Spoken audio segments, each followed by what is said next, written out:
Recently, Animal Welfare Trust Ekarma, or AWTE, the animal shelter I volunteer at, inaugurated their aviary.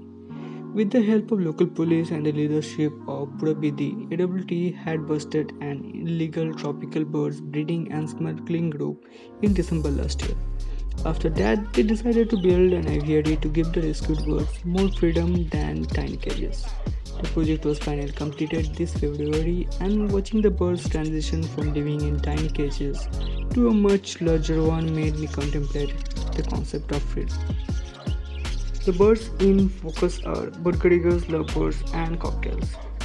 Three common varieties of parrot and among the most common pet birds in India.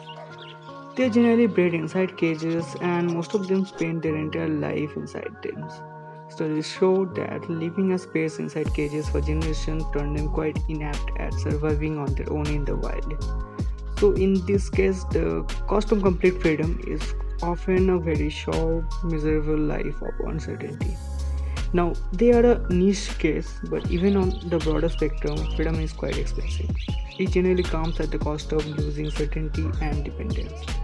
Comparing this to us humans, there are two main modes of sustaining oneself financially: jobs and entrepreneurship. Although job security is a myth, a regular monthly salary to depend on end. While entrepreneurship gives you more freedom, you lose that safety of that salary to follow. Another case is that of a cat and her kittens bound inside a cage while their fellows roam free. Here the family is caged because they were being attacked by other cats and dogs. The well-wishers snatch their freedom but to ensure genuine safety till they become capable of defending themselves. Although sometimes genuine, this is often used by dictators, colonials, etc. as an excuse to pull subjects out of their freedom. Stalin was protecting the comrades against the bourgeois. The British were protecting Indians from neighboring kingdoms and foreign invasions. African dictators are protecting the countrymen from pirates. The slave masters are protecting the blacks from starvation, and so on. But irrespective of the cost, freedom has a seduction. The seduction of the possibilities, the seduction of the unknown, and of course, envy of the free. A quick update on the kittens, by the way. I visited the shelter again recently and they're roaming free now.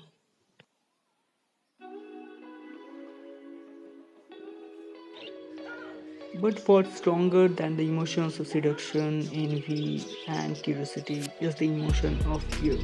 The fear of the unknown, the fear of losing the life one has gotten comfortable with.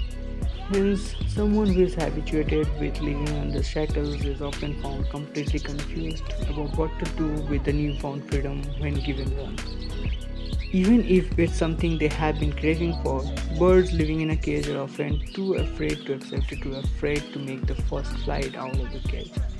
They were so afraid of losing their comfort zone that the animal lovers had to pretty much scare them out of it towards their freedom. This reminded me of a famous saying by Alessandro Jodorowsky, which says, "Birds born in a cage think flying is an illness."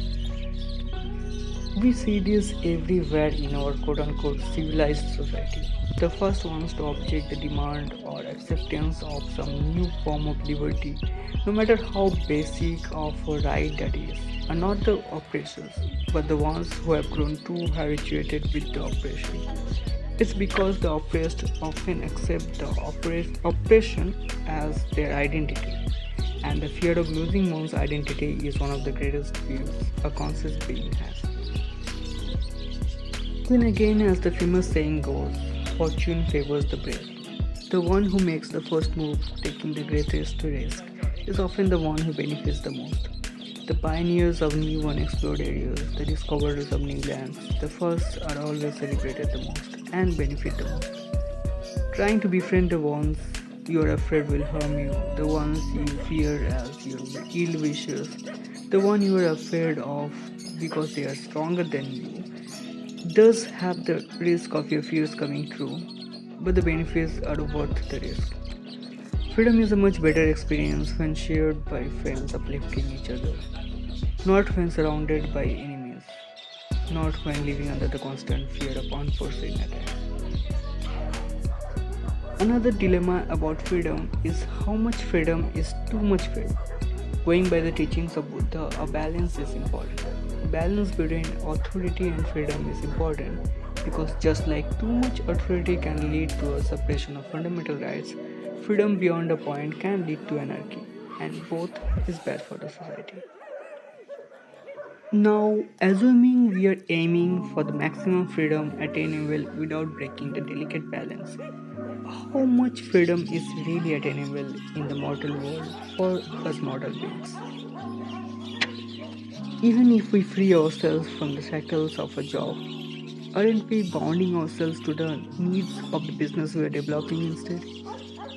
Now that the burgers, cocktails, and lovebirds are free from the bonds of tiny cages, aren't they still bound by a larger cage now instead?